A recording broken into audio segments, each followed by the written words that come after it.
scroll. This meeting is being recorded. Assalamualaikum warahmatullahi wabarakatuh. Waalaikumsalam warahmatullahi wabarakatuh. Baik, mari kita awali pembelajaran pagi ini dengan bacaan basmalah dan doa.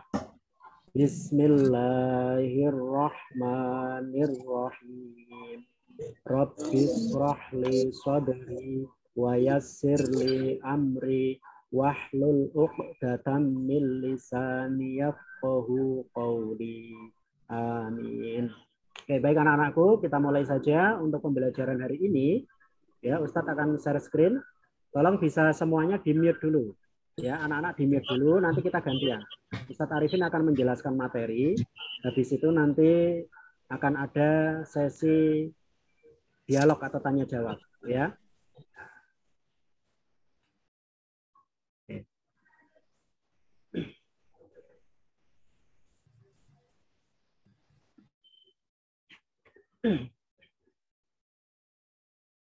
Oke. Hari ini yang kita pelajari adalah masih tema 1, subtema 2. Ya. Subtema 2. Kebersamaan dalam keberagaman untuk muatan pelajaran IPS. Hari ini pembelajaran kedua. Ya, pembelajaran kedua. Nah, yang akan kita pelajari hari ini tentang keberagaman agama di Indonesia. Keberagaman agama di Indonesia. Ustadz mau tanya dulu ke Mas Irvin. Bisa di-unmute dulu. Mas Irvin, di Indonesia ini agama yang resmi diakui oleh pemerintah secara resmi itu ada berapa? Mungkin ada 7. Ada berapa? Aku tahu. Berapa? 6. 6. Oke, good. 6. 6. Ada Tara Islam, bisa membantu agama apa saja, Mas Tara? Hindu, Katolik, Hindu, Indonesia? Yang diakui agama Islam, Kristen, Katolik, Hindu, Udah bilang duluan, jangan Konghucu. Oke, good. Silakan bisa di-mute lagi semuanya. Bisa di-mute dulu semuanya. Oke, terima kasih sudah membantu Ustadz dan teman-teman. Jadi di Indonesia ini ada 6 agama yang secara resmi diakui ya oleh pemerintah. Tapi di luar itu ada banyak sebenarnya agama-agama adat, peninggalan para leluhur dan juga kepercayaan masyarakat. Gitu ya. Kemudian sebelum kita membahas lebih jauh terkait dengan keberagaman agama tadi, nah yang perlu kita pahami adalah ini. Al-Quran.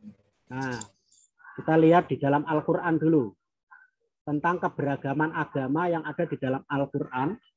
Ya, di dalam Al-Quran dijelaskan nih. Ustadz minta tolong Mbak Alia 4A. Bisa dibacakan ini Mbak Alia salah satu potongan ayat ini di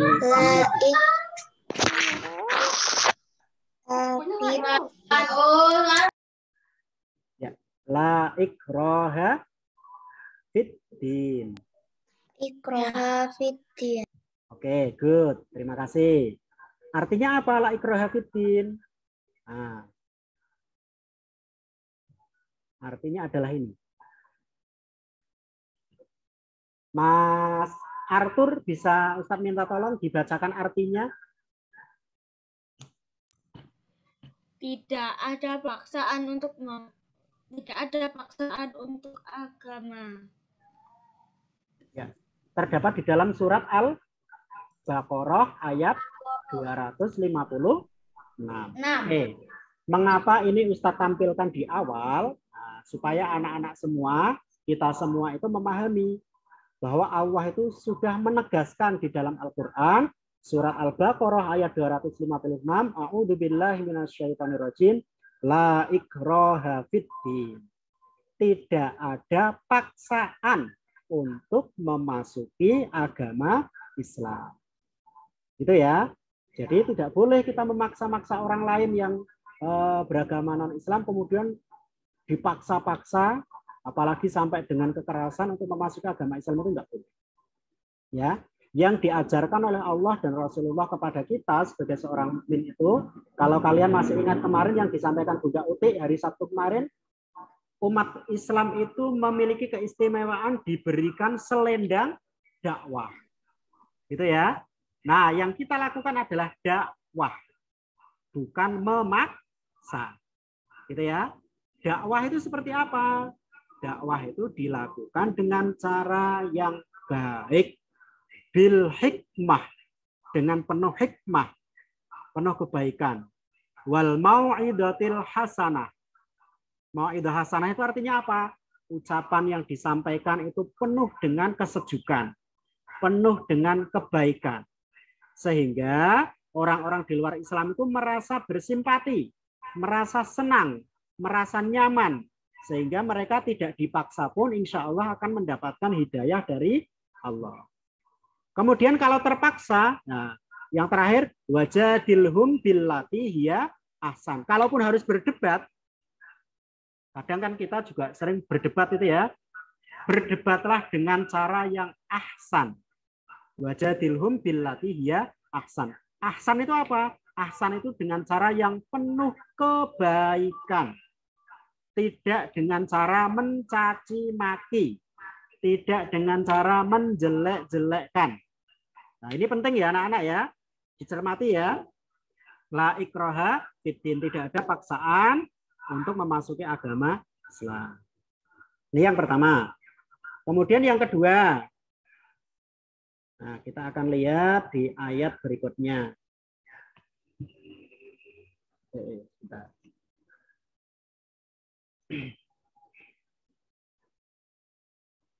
Sampai sini barangkali ada yang mau bertanya dulu.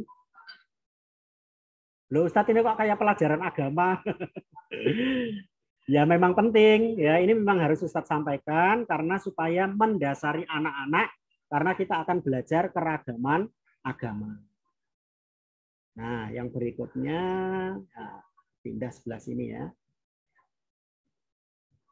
Nah, ini. Ada yang berani membaca? Silakan raise hand. Silakan yang mau membaca. Membaca apa, Us? Ini membaca yang di screen. Kelihatan nggak screen dari Ustaz ini? Dari screen-nya kelihatan nggak? Ya, Tara silakan. Ta'awud dulu karena membaca ayat Al-Qur'an. A'udzu billahi minasyaitonir rajim. Bismillahirrahmanirrahim. Wala tasubbul ladzina yad'una min dunillahi fayasubbullaha adwa bi ghairi Oke. Shadaqallahul azim. Terima kasih. Ya, artinya Ustadz minta tolong Mbak Kalista 4A membacakan artinya.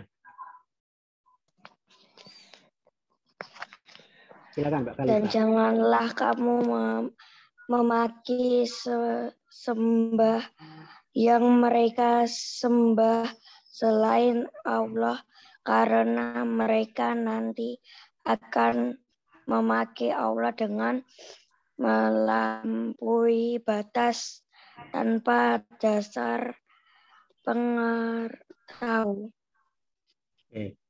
Ini adalah potongan surat Al-An'am ayat 108. Ustaz jelaskan dulu maksudnya ini. Wala tasubbul ladzina yad'una min dunillahi fayasubbullaha adwan bighairi ilm. Janganlah kamu memaki, menjelek-jelekkan sesembahan yang mereka sembah selain Allah. Maksudnya apa? Kita sebagai umat Islam ditegaskan oleh Allah. Ini Allah yang menyampaikan loh ya di dalam surat Al-An'am ayat 108. kita sebagai umat Islam itu dilarang atau tidak boleh menjelek-jelekkan Tuhan agama lain. Kalau Ya. menjelek-jelekkan orang Tidak agama boleh lain, menjelek-jelekkan Tuhan agama lain. Ustaz belum selesai menjelaskan, nanti menanggapinya nanti. Ya. Kita dilarang menjelek-jelekkan atau memaki-maki sesembahan yang mereka sembah, maksudnya umat agama lain itu kan menyembah Tuhannya. Itu kita tidak boleh menjelek-jelekkan Tuhan yang disembah oleh agama lain. Mengapa? Nah, karena nanti mereka akan membalas dengan menjelek-jelekkan atau memaki-maki Allah. Nah, ini Allah tidak suka ini yang seperti ini. Kalau kita menjelek-jelekkan Tuhan agama lain, dikhawatirkan nanti mereka akan menjelek-jelekkan Allah, akan memaki-maki Allah dengan melampaui batas tanpa dasar pengetahuan. Nah, ini penting ya, Dek ya. Nah, inilah pentingnya kita menghargai, pentingnya kita menghormati umat agama lain ketika beribadah, ketika mereka menyembah Tuhannya. Kita dilarang oleh Allah untuk menjelek-jelekkan Tuhan mereka, memaki-maki Tuhan mereka, karena dikhawatirkan mereka akan menjelek-jelekkan Allah, akan memaki-maki Allah. Itu ya. Itu dua ayat Al-Quran yang Ustaz sampaikan di awal. Mbak Ica, Raizan ada apa Mbak Ica? Lanjut dulu ya. Oke, lanjut dulu. Ya, apa ini? Nah, nih. Nah, keberagaman agama di Indonesia. Beragaman agama di Indonesia. Nah, salah satu nilai luhur yang harus terus dipupuk oleh bangsa Indonesia adalah nilai toleransi antar umat beragama. Kalau kamu lihat di gambar ini, Dek, latar belakangnya ini, Ustadz yakin yang rumahnya di Solo barangkali pernah lewat di depan gedung ini atau dua bangunan ini, dua bangunan tempat ibadah ini. Meskipun mungkin kamu nggak nyadar, ya. Ada yang pernah berkunjung atau membeli pizza merek Papa John's? pernah. Nah, pernah ya. Nah, dua bangunan ini yang bersebelahan ini, ya, sebelah utaranya adalah Masjid Al-Hikmah, sebelahnya adalah gereja. Ini letaknya di dekat pizza Papa John's. Ya. Nah, dua bangunan agama yang berbeda tapi bisa bersebelahan. Ini luar biasa ya. Dan mereka hidup rukun, damai. Misalkan Masjid Al-Hikmah ini menyelenggarakan sholat Jumat pada saat situasi normal gitu ya. Itu kan ini kan tempat parkirnya sangat sempit deh. Karena mepet di jalan raya ini. Ini mepet di jalan raya. Maka para jamaah yang mengikuti sholat Jumat itu bisa parkir di halaman gereja. Begitu juga sebaliknya. Gitu ya. Nah, ini salah satu bentuk toleransi. Yang penting tidak mencampur adukkan ibadahnya ya. Tapi bertoleransi, menghormati ketika umat agama lain sedang beribadah. Nah, ini perlu terus kita pupuk ya. Nah, meskipun masyarakat Indonesia terdiri dari beragam agama yang dianut, tetapi mereka bisa hidup rukun dan damai. Nah, ini buktinya, ini salah satu buktinya. Ya, bisa hidup rukun dan damai tanpa memaksakan keyakinan agamanya kepada pemeluk agama lain. Tadi ya, la ikraha fiddin, tidak ada paksaan untuk memeluk agama Islam. Oke, kita lanjutkan dulu. Nah, ini sejalan, Dek, dengan Undang-Undang Dasar 1945. Ada yang pernah lihat ini belum ya? Undang-Undang Dasar Negara Republik Indonesia tahun 1945. Polisi. Nah, di dalam Undang-Undang Dasar ini ada pasal-pasal. Nah, salah satunya adalah pasal 29 ayat 2. Isinya apa? Nah, ini isinya sejalan dengan yang kita bahas hari ini. Negara menjamin kemerdekaan tiap-tiap penduduk untuk memeluk agamanya masing-masing. Jadi penduduk yang tinggal di Indonesia itu diberi kemerdekaan, diberi hak untuk memeluk agamanya masing-masing dan untuk beribadat. Untuk beribadat menurut agamanya dan kepercayaannya itu. Jadi hak untuk memilih agama atau memeluk agama, hak untuk menjalankan ibadah sesuai agamanya itu dijamin oleh negara, diatur oleh negara. Gitu ya. Nah, jadi contohnya kita sebagai umat Islam, kita punya hak, kita punya kemerdekaan untuk menjalankan agama Islam. Misalnya Idul Adha kemarin ya, kita sholat Idul Adha. Kemudian Idul Fitri dan lain sebagainya. Kita bebas memiliki kemerdekaan untuk menjalankan ibadah. Itu ya. Berikutnya kita lanjut dulu. Nah, tadi disampaikan oleh Mas Tara di awal bahwa ada 6 agama resmi yang diakui pemerintah. Nah, akan kita bahas satu persatu secara singkat saja ya karena waktunya terbatas. Yang pertama adalah agama yang kita anut, nah, agama Islam. Nah, kitab sucinya adalah Al-Quran yang setiap hari insya Allah kita baca, kita hafalkan. Ya. Tempat ibadah kita, masjid, ada musola, ada surau, ya, tergantung daerahnya biasa menyebutnya apa. Hari rayanya, hari raya Idul Fitri dan Idul Adha. Idul Fitri ini jatuh pada setiap tanggal 1 Syawal, ya. Sedangkan Idul Adha itu biasanya yang kemarin baru saja kita peringati, ya, itu jatuh pada tanggal 10 Dzulhijjah. Ingat ya, Idul Fitri itu 1 Syawal, kalau Idul Adha 10 Dzulhijjah. 10 Dzulhijjah, ya, ingat-ingat. Berikutnya adalah agama Kristen. Nah, ini Ustadz ngambil gambarnya di Solo juga ini ya. Di pinggir Jalan Slamet Riyadi ini, Geladak. Ini ada gereja ya. Ada gereja umat Kristen Protestan. Nah, Kristen itu ada 2 ya, ada Protestan dan Katolik.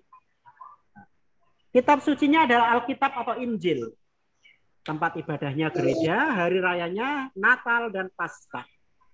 Ya, Natal dan Paskah. Natal itu diperingati setiap tanggal 25 Desember. Nah, Natal itu 25 Desember. Kemudian Katolik. Nah, Katolik ini juga Ustadz mengambil gambar gerejanya di Kota Solo. Nah, kalau nggak salah di Jalan Gajah Mada ini. Gereja Katolik Saint Antonius ini di Jalan Gajah Mada. Gajah Jalan. Bukan Gajah Mada, Ding. Dekat sini, Pasar Beleng ke utara itu. Pasar Beleng ke utara. Nggak pernah lihat sih. Nggak pernah lihat ya.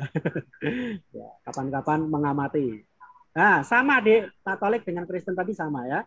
Kitab sucinya Alkitab atau Injil, tempat ibadahnya gereja, hari rayanya Natal dan Paskah.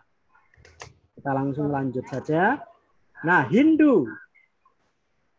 Nah, Hindu ini gambar tempat ibadahnya. Namanya apa, Dek? Ada yang sudah tahu ini namanya apa? Gambar apa ini?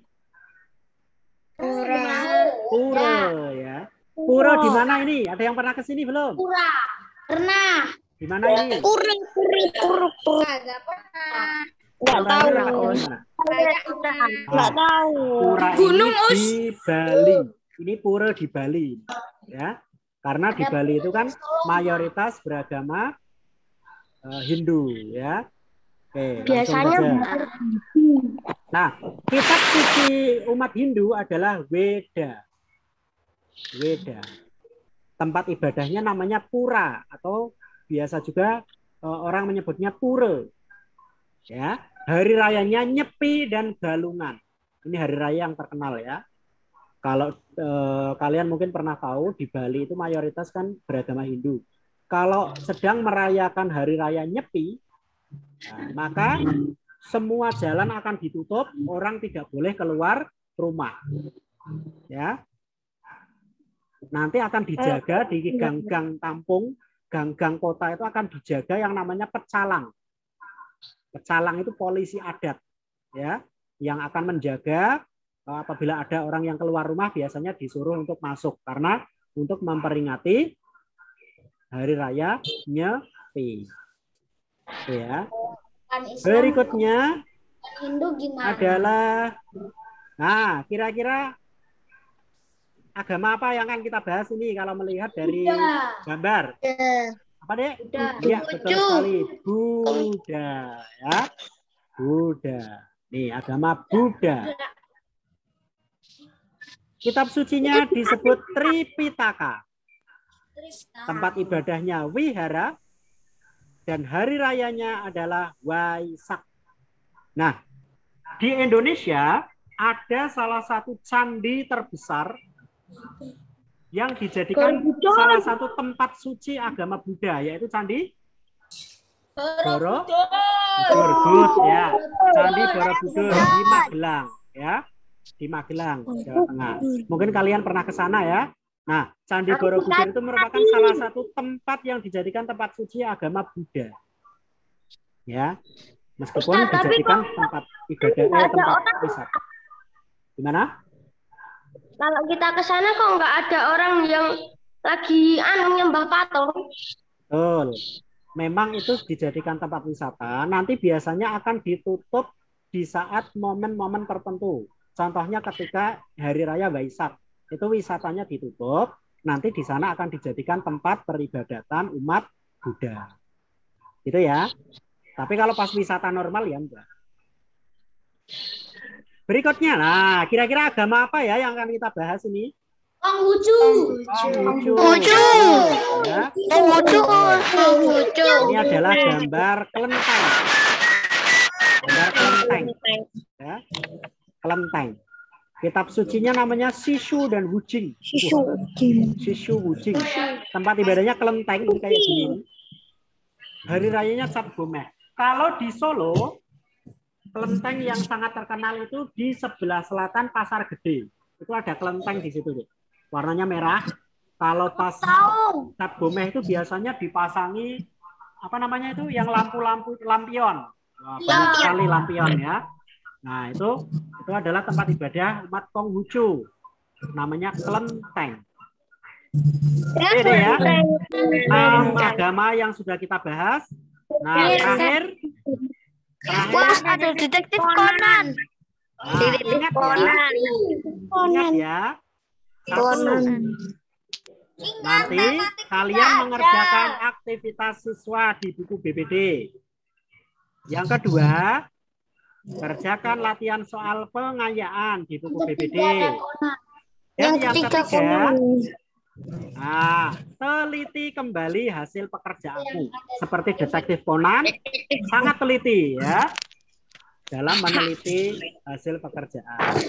Itu yang bisa saya sampaikan hari ini. Silakan yang mau bertanya boleh raise hand. Ustaz beri kesempatan. Setelah ini dilanjut solusi. Enggak mau tanya. Arya silakan. Mau bertanya apa, Mas Arya? Terus aku mau bertanya.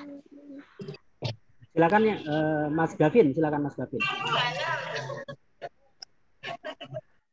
Ya, silakan Gavin. Gimana? Mau bertanya. Gendis ngapain? Gimana? Mau bertanya. Gimana Mas Gavin? Bisa diulangi? Kamu nggak tanya? Lah kok raise hand? Oh, ya udah, apa? Mas Irvin, yang ada pertanyaan?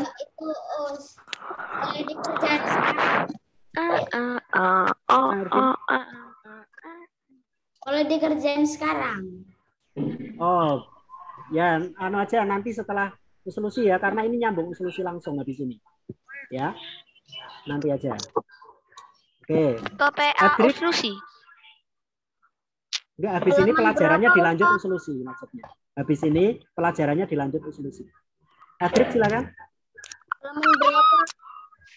Halaman? lanjutannya 51 yang tadi, Mas. Tadi kan 51 toh. Nah, dibalik saja. Nah, itu kan Halaman di situ ada 52 sama ada 3. aktivitas siswa, ada latihan soal pengayaan. Itu ya. Mas Arya, jadi bertanya nggak ini? Arya? Tidak ada? Yang lain? Ada lagi yang mau ditanyakan? Cukup? Enggak. Oke, baik. izin minum. Cukup. Silakan mau minum Enggak dulu. boleh habis minum. Minumnya 5 menit. Setelah ini nanti dilanjut solusi ya, Nak ya. Ustaz Arifin cukupkan ya. Yang penting nanti setelah selesai pembelajaran, kalian bisa mengerjakan aktivitas siswa dan latihan soal pengayaan. Baik, terima kasih dari Ustaz Arifin cukup sekian. Mohon maaf kalau ada kesalahan, ada kekurangan, ada khilafan. Astagfirullahaladzim. Wassalamualaikum warahmatullahi wabarakatuh. Waalaikumsalam warahmatullahi wabarakatuh. Semoga selesai bisa dilanjut solusi. Udah. Istirahat deh. Belum. Habis uslusi baru istirahat. Ya, Boleh minum, Mus. silakan. Yang mau minum silakan minum dulu. Ya, Ustazah tunggu 1 menit lagi ya. Silakan yang mau minum. Uslusi ada di Boleh dalam dulu. bagian dalamnya tubuhnya you. Itu belakangnya ada green screen kah? Itu ruangan apa? Terus kok